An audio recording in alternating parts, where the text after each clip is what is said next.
good processing goes unnoticed. While bad processing, it's impossible to ignore.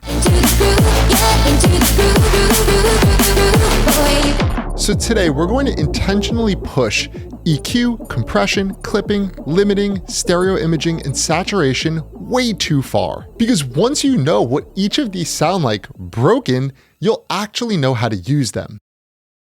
Let's start with EQ. And this is one of the tools we use the most, but understand the least when it comes to actually hearing what it's doing. So we use EQ for two main purposes. And the first is coloring our sounds. Think of this as shaping the tone.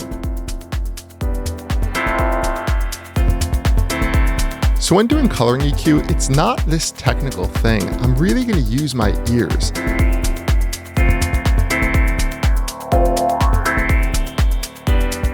And I know there's all these charts that tell you how to EQ a piano or this sound or that sound, but I'm going to do a bit of experimenting, boosting, dipping, seeing what sounds best. It is that easy.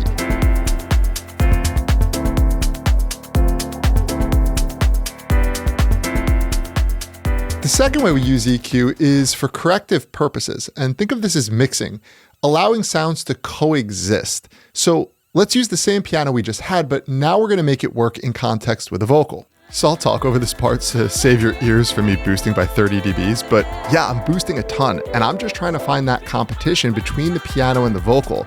It's very hard to hear it if I don't over-exaggerate first.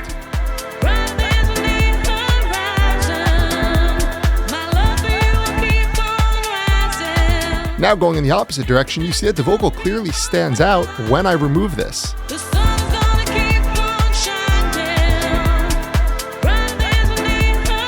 So now it's just a matter of dialing in the correct amount.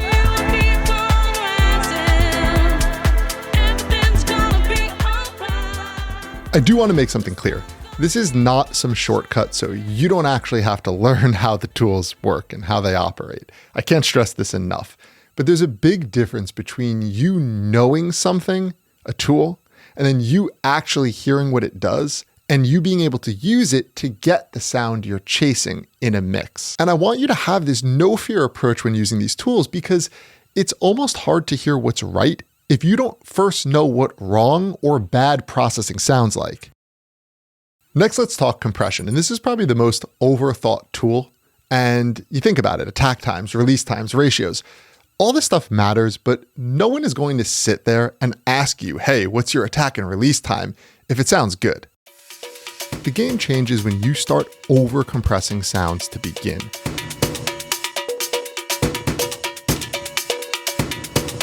It's very hard to hear compression when done right because we do such little amounts.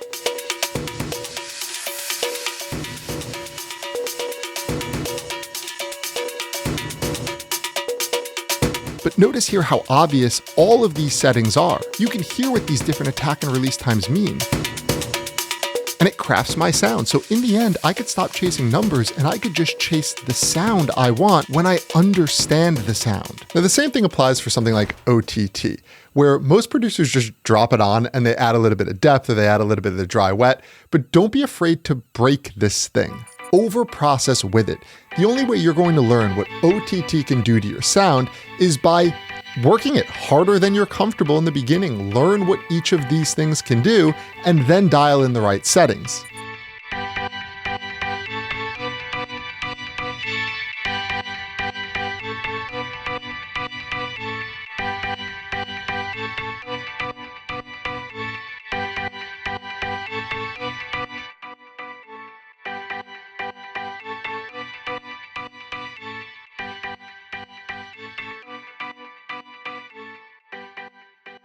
All right, next one is clipping, and this one just has a bad reputation because most producers only know what it sounds like when you push it too far.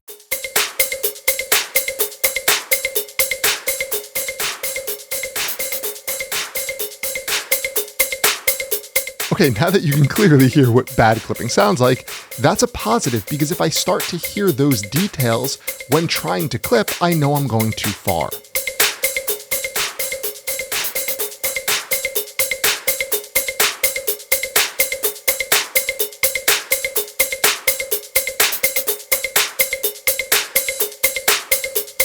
Notice we don't really hear a difference now when I turn it on and off. Then we have the limiter, which is the last thing in our chain and probably the most abused here. Everyone just takes their song and slams into that limiter to get it as loud as they can.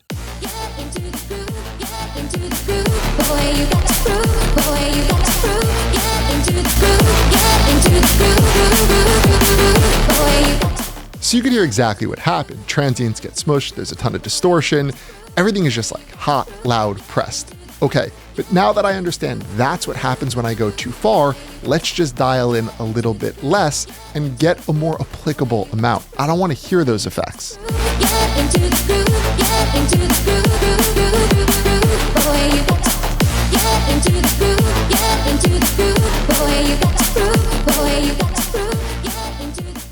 Okay, saturation is one of those tools that is almost best when you can't really hear it.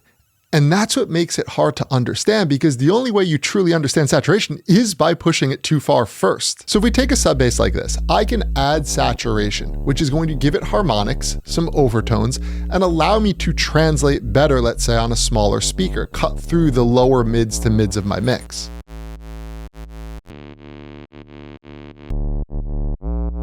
But you could see if we go too far, it doesn't really sound like a bass anymore. We don't even recognize the low end as much, so we would have to dial back and find that appropriate setting.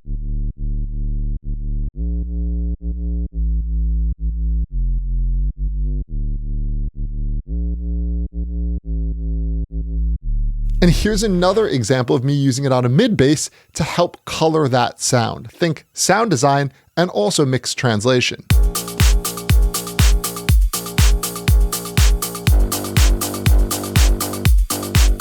So what I'm doing in a case like this is I'm first trying to find the tone, the sound of distortion that I want to add to this, and then using my mix knob, I could always just control how much of that sound do I want to add.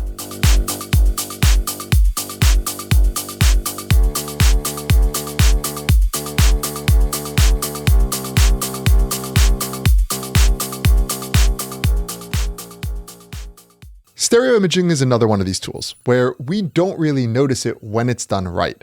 All of your sounds just seamlessly fit together across the stereo field. So how can we get these positions to work in context of our own mix? Let me show you an example. So I have these two bass layers, and my goal here is to keep one narrow and put the other wide.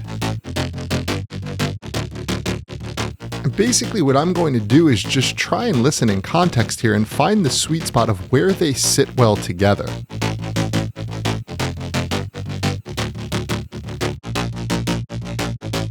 Now this is all great, but I have to think about the rest of the mix too, right? There's other instruments. So I'm going to do the same exercise and just find a sweet spot of where this sits in the stereo field when everything is playing.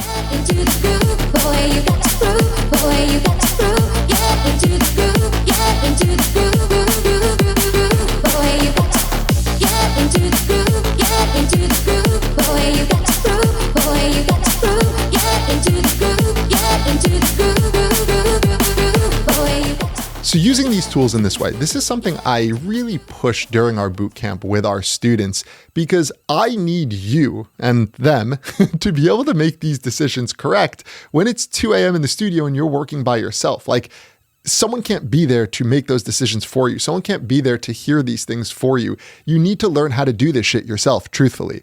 So something like this can definitely help. If you do want to apply and work with us at Cosmic, we will do this hands-on with you. You share your screen, I'll go through your projects with you, that kind of environment. I'm going to put a pinned comment below.